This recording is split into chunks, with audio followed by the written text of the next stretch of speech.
नमस्कार, capital TV Uttar Pradesh देख रहे हैं आप और मैं हूं आपके साथ नवेंदु शेखर झा।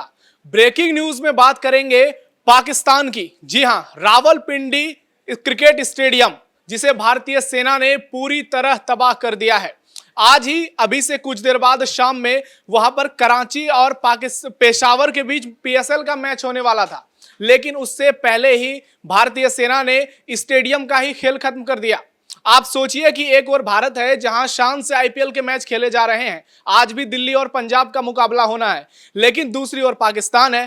पाकिस्तान में भारत की सेना का जिस तरह से हमला जा रहा है, लगातार हो रहा है, पाकिस्तान जवाब देने में पूरी तरह से नाकामयाब हो चुका है। वहीं भारतीय सेना एक एक करके चुन चुन कर पाकिस्तान में आतंकी ठिकानों को निस्तेनाबूद कर रही है। जिस तरह से भारत के मिसाइल पाकिस्तान में गिर रहे हैं, पाकिस्तान में हाहाकार मच गया है और अब रावलपिंडी क्रिकेट स्टेडियम पूरी तरह से तबाह हो गया है। आपको बता दें कि ये जो क्रिकेट स्टेडियम है ये इस्लामाबाद में ही है, क्योंकि रावलपिंडी शहर इस्लामाबाद के अंदर ही आता है। यहां पर कुछ ही दिनों पहले अभी चैंपियंस ट्रॉफी के मुकाबले हुए थे और आपको बता दें कि यहां पर टीम इंडिया भी मैच खेलने वाली थी, लेकिन आईसीसी की पावर और बीसीसीआई की क्षमता ने यहां के सभी मैच को दुबई में शिफ्ट करा दिया। यही सुरक्षा कारणों की वजह से भारत कभी भी पाकिस्तान में खेलने के लिए राजी नहीं होता है। रावलपिंडी का जो ये क्रिकेट स्टेडियम है 1992 में इसे बनाया गया था। 15,000 के करीब इसकी क्षमता है और ये पाकिस्तान के सबसे बेहतरीन क्रिकेट स्टेडियम में से एक रहा है। हालांकि अब गद्दाफी स्टेडियम ने इसकी जगह ले ली है, लेकिन रावलपिंडी जो क्रिकेट स्टेडियम है इसका इतिहास बहुत शानदार रहा है। कई बड़े बड़े मैच यहाँ पर खेले गए हैं। इस शहर से आने वाले शोएब अख्तर ने इस मैदान को चर्चा में लाया था, क्योंकि उन्हें रावलपिंडी एक्सप्रेस कहा जाता था और वो पाकिस्तान के one of the best bowler भी रहे हैं। लेकिन अब भारत के मिसाइल ने रावलपिंडी क्रिकेट स्टेडियम को मिट्टी में मिला दिया है और पाकिस्तानी सुपर लीग के आज का मैच जो है वो तो कैंसिल हो ही गया, अब पीसीएल पर भी आफत आ गई है। हालांकि 70-80% मैच लगभग पीएसएल के कवर हो चुके हैं, लेकिन ये जो लीग है वो अपने आखिरी चरण में पहुंच चुका था। कुछ ही दिनों बाद यहां पर फाइनल मुकाबले खेले जाने वाले थे, लेकिन भारत ने पाकिस्तान के पीसीएल पर बहुत बड़ी स्ट्राइक कर दी है। आप सोचिए कि पाकिस्तान की आज स्थिति क्या होगी। एक और तो भारत है जहां पर बीसीसीआई की इतनी हैसियत है कि भारत में 15-20 स्टेडियम आईपीएल के दौरान मेजबानी करते हैं। वहीं पाकिस्तान में गिने चुने स्टेडियम है, चाहे गद्दाफी स्टेडियम की बात कर लीजिए, लाहौर क्रिकेट स्टेडियम की बात कर लीजिए या फिर रावलपिंडी क्रिकेट स्टेडियम की बात कर लीजिए। पाकिस्तान ने कर्ज लेकर इस स्टेडियम का निर्माण कराया था, इसमें बहुत सारे चीजों को ठीक करवाया था। आपको बता दें कि जब मुकाबले पाकिस्तान में इस स्टेडियम में रखे जाते थे तो यहाँ पर टिकट भारी संख्या में उसकी बिक्री होती थी, क्योंकि रावलपिंडी में क्रिकेट बहुत लोकप्रिय है और उसका कारण शोएब अख्तर रहे हैं, जिन्होंने लंबे समय तक पाकिस्तान क्रिकेट में अपना बहुमूल्य योगदान दिया है। लेकिन अब चूंकि ये स्टेडियम ही तबाह हो गया है तो पाकिस्तान की पूरी पोल खुल गई है। ये स्टेडियम कई मायनों में अहम था, क्योंकि पिछले 25-30 सालों में यहाँ बड़े से बड़े मुकाबले खेले गए, चाहे 1996 के वर्ल्ड कप के मैचेस हों, जब पाकिस्तान, श्रीलंका, इन देशों ने मिलकर वर्ल्ड कप की मेजबानी की थी और उस दौर में श्रीलंका ने वर्ल्ड कप का खिताब पाकिस्तान को हराकर ही जीता था। तो ये स्टेडियम पाकिस्तान के लिए बहुत अहम था। ये पाकिस्तान क्रिकेट बोर्ड जो पीसीबी है उसकी कमाई का एक बड़ा जरिया हुआ करता था, लेकिन भारत के मिसाइल ने आज इस स्टेडियम को मिट्टी में मिला दिया। अगर आप रावलपिंडी जाएंगे तो आपको पता ही नहीं चलेगा कि यहाँ पर कोई क्रिकेट स्टेडियम भी है।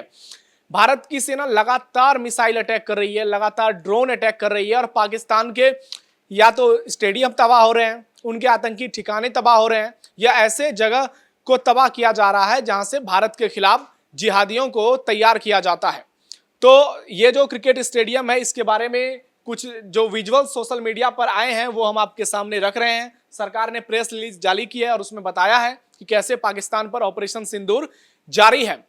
पाकिस्तान सुपर लीग इसकी बहुत चर्चा हो रही है, क्योंकि एक और आईपीएल हो रहा है तो दूसरी ओर साउथ अफ्रीकन सुपर लीग अभी कुछ ही दिन पहले खत्म हुआ है। बांग्लादेश में भी आईपीएल के तर्ज पर मैचेस हो रहे हैं, यूएई में भी ऐसा ही हुआ। लेकिन पीएसएल इसलिए चर्चा में है क्योंकि इसमें कोई भी इंडियन खिलाड़ी खेलते नजर नहीं आते हैं और उसका सबसे बड़ा कारण है आतंकी घटना। और अब पीसीएल के बचे हुए मैच होंगे इस बात की बहुत कम संभावना है, क्योंकि रावलपिंडी क्रिकेट स्टेडियम तबाह हो गया है और यहाँ के जितने मैच शेड्यूल हैं वो दूसरे जगह कैसे होंगे इस बात को लेकर भी पाकिस्तान क्रिकेट बोर्ड में डर होगा, क्योंकि भारत जो हमले कर रहा है वो पूरे पाकिस्तान में कर रहा है, पीओके में कर रहा है, पाकिस्तान के अंदर कर रहा है। और आप बहुत जल्द देखेंगे कि लाहौर में भी भारतीय सेना का हमला होगा। ऐसे में ये क्रिकेट स्टेडियम सुरक्षित नहीं है। जब इस्लामाबाद में भारतीय सेना घुसेगी तो फिर मैच का तो आप सोच ही नहीं सकते हैं। भारत में इतने स्टेडियम हैं कि एक जगह अगर मैच पोस्टपोन्ड होता है तो आप दूसरे जगह मैच करा सकते हैं। जैसे आज का मैच पंजाब में मुल्लापुर क्रिकेट स्टेडियम में होने वाला था, लेकिन अब उस मैच को इसी खतरे की वजह से Himachal Pradesh cricket association shift कर दिया गया है और जो मैच धर्मशाला में खेला जाएगा। लेकिन पाकिस्तान के पास कोई ऑप्शन नहीं है, क्योंकि पाकिस्तान की स्थिति इतनी बदतर हो चुकी है कि वहां पर उनको क्रिकेट खिलाने के लिए पैसे नहीं पूरे हो पा रहे हैं। वो कर्ज लेकर के अपने यहाँ स्टेडियम बनवाते हैं और फिर भारत का जब मिसाइल गिरता है तो इनका जो वर्ल्ड क्लास स्टेडियम होने का ये जो दावा करते हैं इसकी पूरी तरह से पोल खुल जाती है। और अब पीसीएल पूरी तरह से खत्म हो जाएगा इस बात की पूरी संभावना है, क्योंकि पीएसएल अभी तक उस तरह से लाइमलाइट में नहीं आ पाया है अगर आप उसकी आईपीएल से तुलना करते हैं तो। वहीं आईपीएल पिछले 15, 20, 18 सालों में आईपीएल ने जो मुकाम हासिल किया है पूरी दुनिया में उसकी तुलना में पीसीएल 1% भी नहीं है, क्योंकि बीसीसीआई इतना ज्यादा पावरफुल हो गया है आईपीएल से कि वो दुनिया का सबसे अमीर क्रिकेट बोर्ड बन गया है। अकेले बीसीसीआई की इतनी ज्यादा कमाई हो चुकी है कि आप पूरे पाकिस्तान का अगर बजट भी ले लेंगे तो वो शायद ही उसके बराबर होगा। ऐसे में ये पाकिस्तान को बहुत बड़ा नुकसान है और साथ ही ये दूसरे देशों के लिए भी खतरा है। अब जो भी देश क्रिकेट खेलने के लिए पाकिस्तान आएंगे वो 100 बार सोचेंगे, क्योंकि पाकिस्तान की स्थिति आज से नहीं बहुत पहले से ऐसे है। 2008 की बात करें, उसके पहले बहुत बार पाकिस्तान में हमले हुए हैं। तो पाकिस्तान कितना सुरक्षित है और उसका स्टेडियम तो बिल्कुल भी सुरक्षित नहीं है। आज विदेशी खिलाड़ी वहां से भाग रहे हैं, वो भागने के लिए बेचैन है पूरी तरह से। अमेरिका ने भी अपने सभी नागरिकों को वहां बुला लिया है। पाकिस्तान में वेस्ट इंडीज के कई खिलाड़ी फंसे हुए हैं, इंग्लैंड के कई खिलाड़ी फंसे हुए हैं, बांग्लादेशी खिलाड़ी फंसे हुए हैं और इनमें से बहुत सारे खिलाड़ियों को आज यहाँ पर रावलपिंडी में क्रिकेट खेलना था। लेकिन भारत के एक्शंस ने न सिर्फ पाकिस्तान में जनजीवन को अस्त व्यस्त कर दिया है, बल्कि क्रिकेट खेलना तो सो दूर की बात है, अब इसके बारे में कोई सोचेगा भी नहीं, क्योंकि हो सकता है जब वो बल्लेबाजी कर रहे हो तो कोई मिसाइल आकर उनके पैर के पास गिर जाए और वो फिर ड्रीम 11 की तरह सुहा हो जाए पूरी तरह से। तो पाकिस्तान को बहुत बड़ा झटका लग चुका है। रावलपिंडी क्रिकेट स्टेडियम के तबाह होने से पाकिस्तान में क्रिकेट को बहुत बड़ा झटका लगा है और शोएब अख्तर जैसे खिलाड़ियों को बहुत बड़ा झटका लगा है। अब शाहिद अफरीदी ये दिन गिन रहे होंगे कि रावलपिंडी क्रिकेट स्टेडियम तो तबाह हो गया, हो सकता है कि अब गद्दाफी स्टेडियम की बारी आ जाए, क्योंकि एक स्टेडियम वहां पर ऐसा बचा हुआ है जिसने पाकिस्तान की लाज अभी चैंपियंस ट्रॉफी में बचा ली, क्योंकि स्टेडियम उसने ठीक ठाक बना लिया। इस वजह से वहां आइमा बैग जैसे बड़े प्लेबैक सिंगर भी पहुंचे और चैंपियंस ट्रॉफी के का जो ओपनिंग सेरेमनी था वहां पर परफॉर्मेंस किया। लेकिन उस दौरान भी पूरे सोशल मीडिया पर मीम की बौछार हो गई, क्योंकि जिस दिन मैचेस थे उसी दिन पाकिस्तान में क्रिकेट स्टेडियम में निर्माण कार्य भी चल रहे थे, तो पाकिस्तान की जग हंसाई हुई थी। ऐसे में अब पाकिस्तान की इतनी हैसियत आज के समय में नहीं है कि पाकिस्तान आने वाले दिनों में रावलपिंडी क्रिकेट स्टेडियम को फिर से तैयार कर पाए। हालांकि दूसरी ओर भारत है जिसने पूरी दुनिया का सबसे बड़ा क्रिकेट स्टेडियम अपने यहाँ बना लिया, अहमदाबाद का नरेंद्र मोदी क्रिकेट स्टेडियम, जिसकी क्षमता 1,32,000 है और दूसरी ओर ये 15,000 वाला स्टेडियम आज तबाह हो चुका है। मतलब स्टेडियम की इतनी क्षमता है जितनी नरेंद्र मोदी स्टेडियम की एक स्टैंड की है।